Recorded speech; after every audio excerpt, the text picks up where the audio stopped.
We are presenting a program today on Pen Pal programs.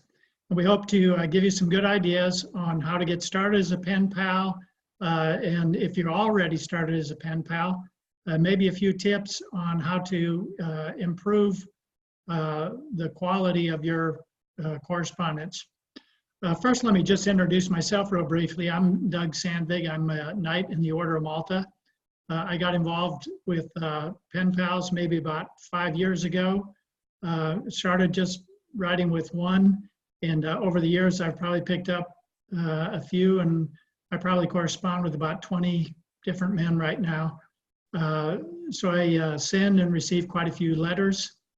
But to get us started, we're going to start with Debby Demaree, a dame in the Order of Malta in Washington, D.C.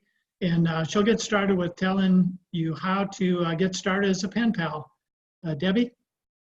I'm Debbie, as Greg, as everyone here indicated, and I'm the administrator of the Order of Malta Federal Association Pen Pal program. And how to become a pen pal? Just be willing. It's a very simple process, and you would be surprised how much a letter means to an inmate. The first thing you need to do in order to want to become a pen pal is to send an email to Malta Pen Pal program, all one word, Malta Pen Pal program @gmail.com, and I'll immediately respond to your email with a form that you fill out. And your form is very simple. And what your form gives me is the information, just your name, your address, your email, so that you can forward, so that I can forward the inmate's mail to you, and it's an anonymous process. People ask all the time, what do I write to an inmate? They just want to know what life is like on the outside, and they want to tell you what their life is like. They don't want to tell you about the day-to-day. They want to tell you about the movie that they watched. They don't want to tell you about their sentence. They want to tell you about the book they just read. They want to tell you about their children on the outside or their wife. They want to tell you about something good that happened to them during the day. All in all, most of the correspondence is very positive. So when you send me back this form arrives to you with some information, some basic information. When the form comes back to me, I send you more information to make it easy for you to write. And I think Doug can tell you now some of the tips about writing.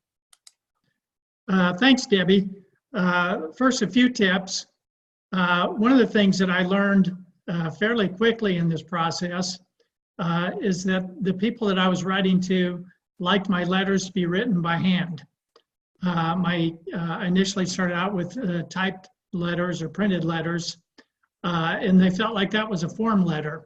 So even if your handwriting is not very legible, I invite you to practice your penmanship a little bit and put your letters written by hand. Another thing that I discovered that was really a surprise to me was that those on the inside loved receiving travel photos. And they loved hearing stories about my travels and the place I visit. And so I'm fortunate to be able to travel quite a bit. And those on the inside absolutely love hearing about the places you go and the things you see.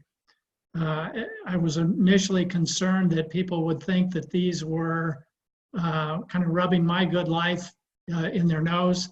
Not at all. It's something that they really enjoy, the break from the boredom and monotonous of the world they live in. Another thing that I found was really helpful is I would send them photos of my kids' dogs. And dogs are one of those things we take for granted, but it's such an outside the walls thing that really connects them to experiences they had back when they were outside the walls. Dogs in particular all have personalities. They're very non-judgmental. And so the guys on the inside will really relate well if you send them pictures of dogs or cats or some kind of pet. One of the things that I found is that men in particular are not often very expressive about what's going on emotionally. And I found that if you start talking about dogs or pets, that they will open up in an emotional way that they won't do if they're just talking about themselves. So I found dogs to be a great springboard for conversation. Another thing I found to be really helpful is just ask them questions. What kind of job did you have when you were on the outside? What's the best job you've ever had? Tell me about some of your friends. Just ask them about the world they live in. Questions are a good way to get them to reveal a little bit about things.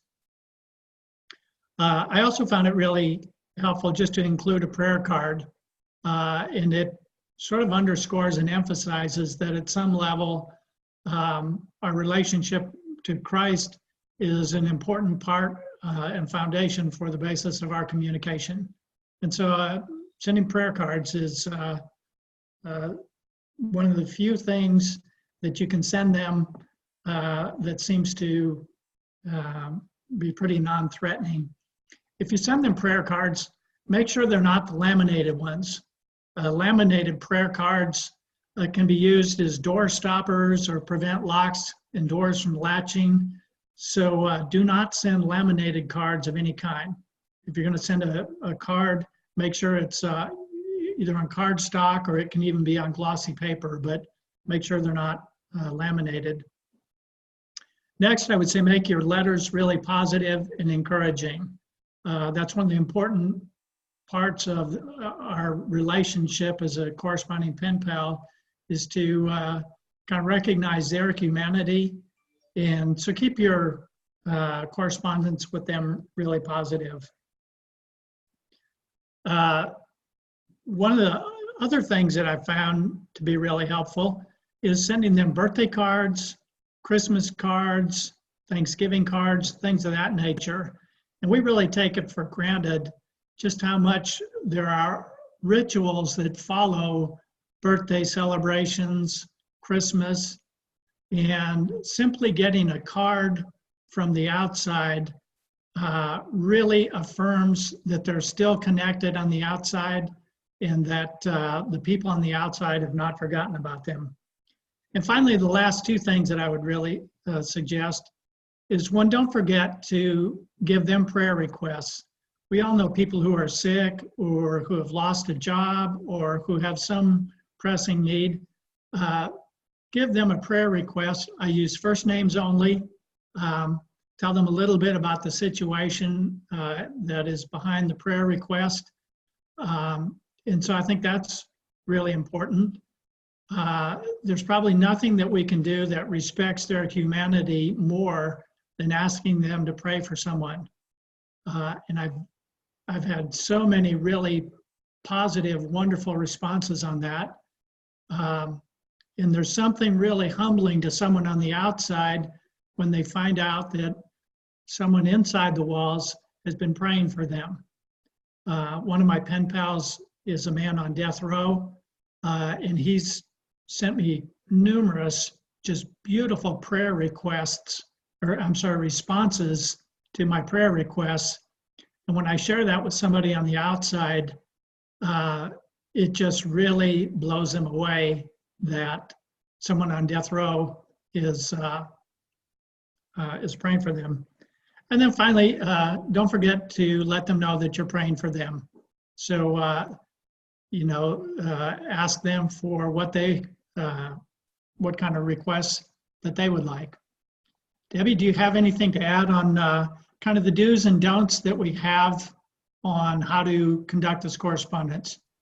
So the process is fairly simple. And what you do is make sure that your envelope is addressed correctly. And it's very important. The prisons are becoming more and more restrictive on mail. So if you're sending a card, it needs to be a white envelope. If the prison allows cards, they cannot have any lamination, as with the prayer cards. They cannot have any glitter. They cannot have any separate parts. Back to you don't realize how restrictive and how simple those things are. I have correspondence that will actually take one birthday card and make a photocopy of it so that it's 8.5 by 11 inside and outside, and write on that to make sure that the correspondence gets through. That letter gets addressed and sent to the inmate, just like a typical letter that would be on 8.5 by 11 paper.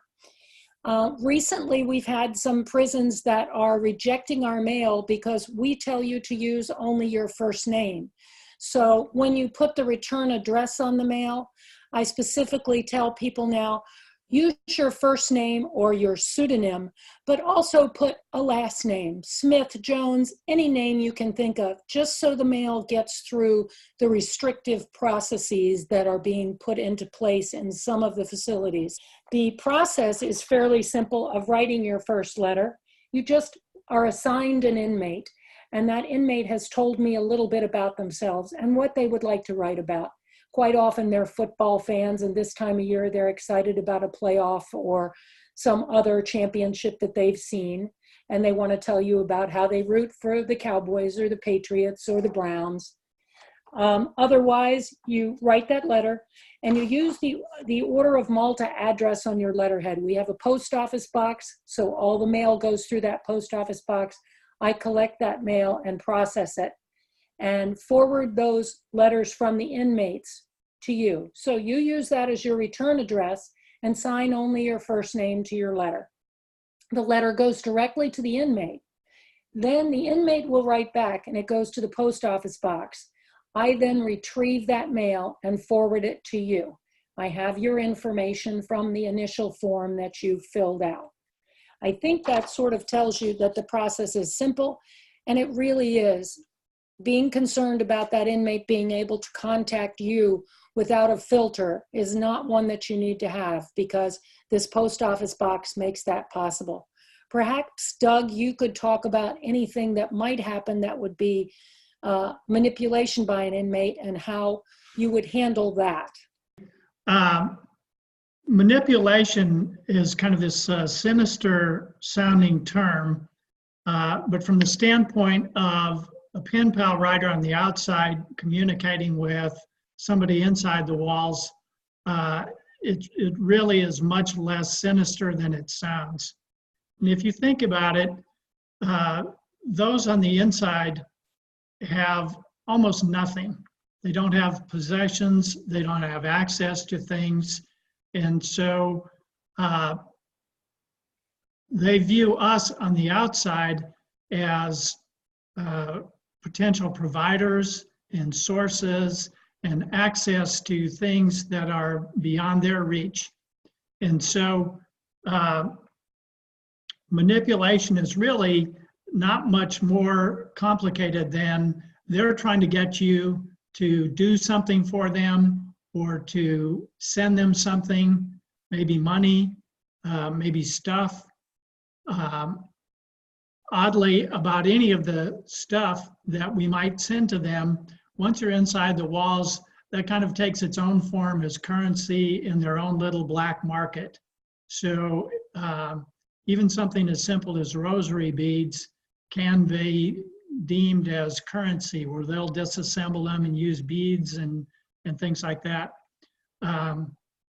There are certain rosary models that different units have that you can send those, but you need to find out what their requirements are. Very frequently, they have to be either all white, or a unit may say they're all black.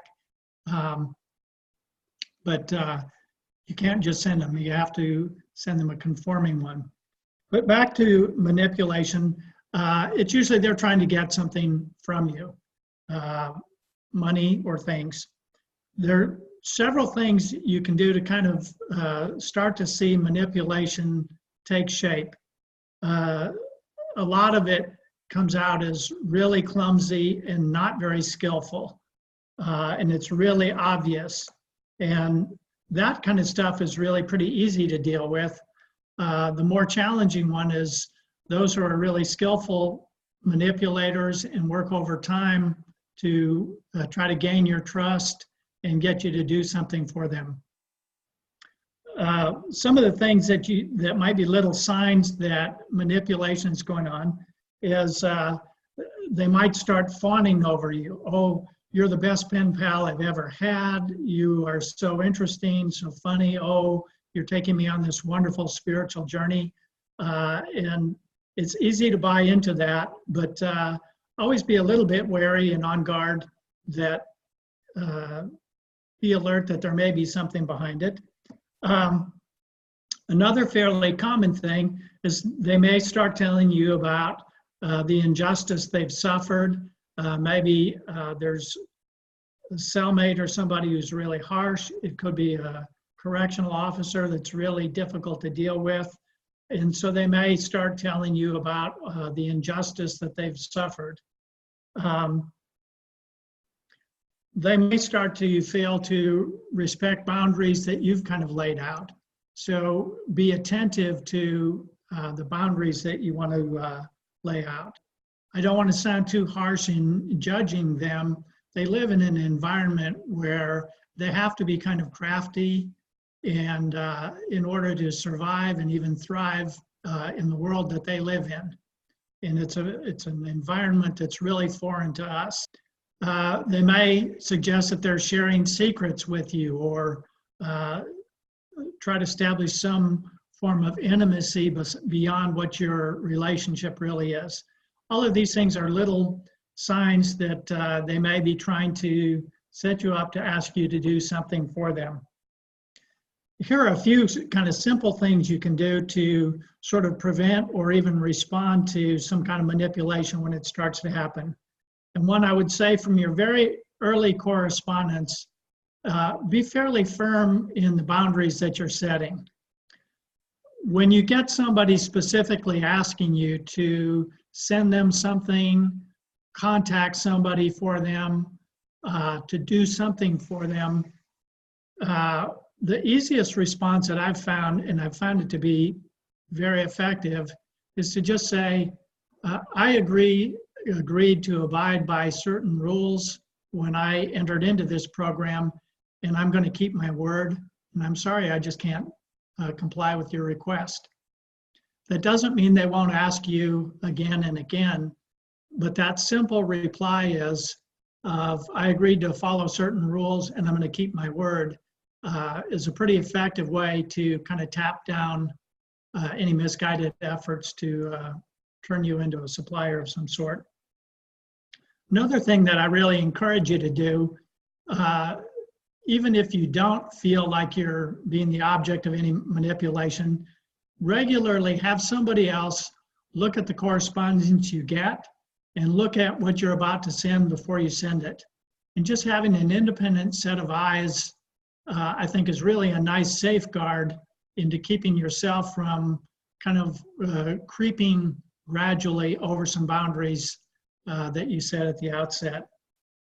And then finally, try to resist sending them anything that might be deemed of value inside a prison unit. And I would say the one exception I make to this is that I'm pretty good about complying with requests for religious materials. And you typically cannot send books directly to somebody inside a prison unit. It has to go through the publisher. And Amazon can do that. They're an accepted publisher within prison units. But if you send them something from Amazon, even if it's sent as a gift, very frequently the identity of the sender will be revealed to the person receiving the book. So I would be very cautious in doing that. If you need to send them some kind of religious materials or something like that, I would send it, if you can, through a recognized publisher, and maybe send it to a chaplain and ask the chaplain inside the unit to forward it to the person on the inside. But those are just a few of the guidelines that will prevent you from getting pulled into any kind of an improper manipulation setting. Those were great tips, Doug. I want to make sure that everyone knows that I am here to respond if you receive a letter that troubles you, if there's a situation that you don't know how to handle or you need some tips. I've seen pretty much all of it at this point, and you can reach me at Malta Pen Pal program at gmail.com. I'll handle any question that you have. If you just want to know more about how to become a pen pal, if you're tentative about signing up, please don't be. Particularly gentlemen out there, we would love to have you. I have so many men that are waiting, and I receive letters that say, my family has abandoned me. I have no one on the outside. I would love to hear from someone. Please find me a pen pal. And it breaks my heart to read these letters because in many instances, the inmates are there, they've made some mistakes. They realize now the finality that they're going to be in prison for a while, and they really need some sort of human contact or reaching out, and we want to recognize the Christ in each one of them. Some of the other things that they may ask you to do is send them money or stamps through a service called JPay that allows their family members to send them money for the canteen or that sort of thing in prison. You can't do that. And the inmates also fill out a form that says what they're interested in writing about, what they're interested in having you, and what they're interested in. But they also sign a statement that says they agree not to discuss romance, make requests for money, for them to contact anyone on the outside, including family, friends, attorney, or parole officer.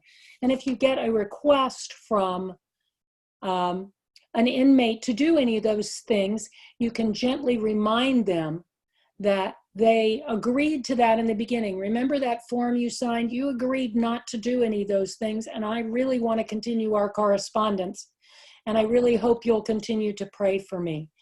Doug asked me also to talk about how to start a pen pal program.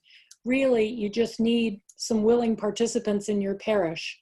And I have plenty of willing prisoners. So if you want to have your parishioners reach out to me, I would be happy to be a clearinghouse for them and happy to have them join Malta Pen Pal program at gmail.com.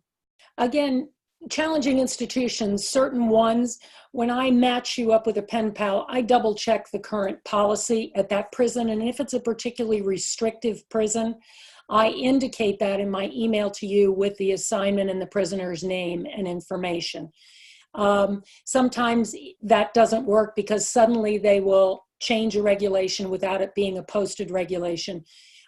When that happens, I reach out, find out what has happened, and notify the correspondent on the outside what the situation is.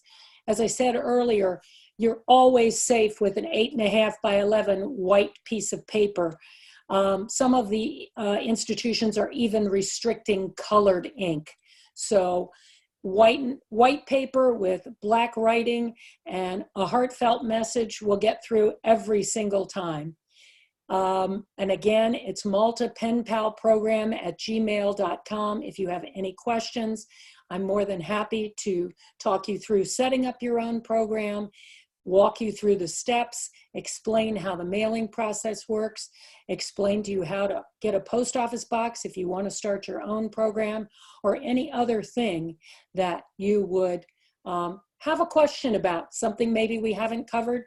I'm more than happy to be helpful, and I should respond to you within, at the latest, 24 hours.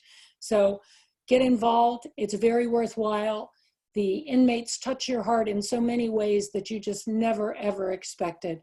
One of the most recent letters I received from one of my correspondents was a woman who celebrated her birthday in prison. And I said to her, how do you celebrate a birthday in prison? And she told me how her friends saved their canteen money and bought Doritos from the vending area, and that they then turned those Doritos into nachos by saving some cheese from their lunch. I don't know how they did that. And they made nachos with a hairdryer, and they were able to have a celebration. We, again, don't think about how restrictive things actually are in prison. It's not like on television. It's monotonous day in and day out. And those nachos meant the world to that inmate.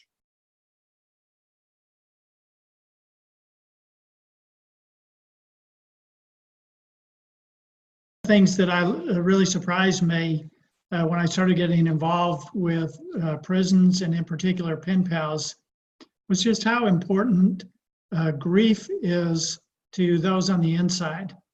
And while they're locked up, people that they love pass away, and they're not able to ever really participate in the mourning and the grief. Here is a letter that I received from my pal on death row. I had previously, my cousin had passed away, and her brother was the last survivor of their family. And so I asked him to pray for my cousin's soul, Linda, and my cousin David. And so this is from my pal on death row. Sorry to hear of Linda's death and David's loss. I will pray for them. Those who remain after a loss such as that are often in need, but don't even realize it. I'm sure he will greatly appreciate your being there.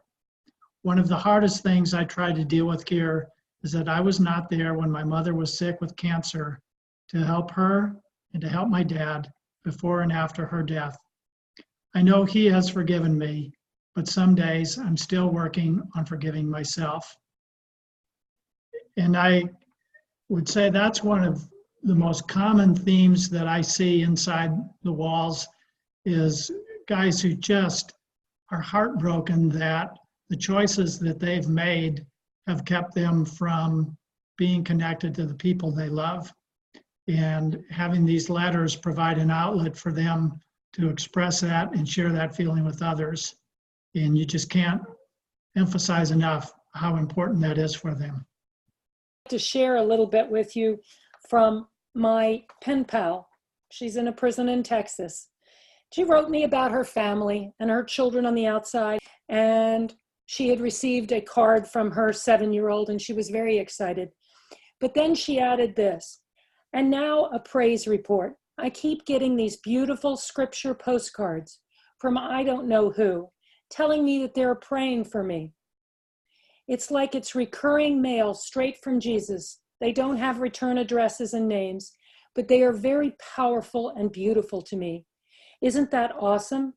And there are 3 of them. They're in different handwritings that say, you're in my prayers.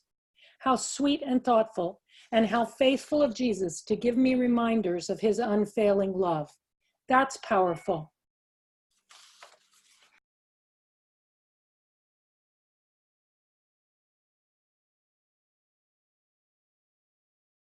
The issues that we often get asked is whether this is appropriate for high school students.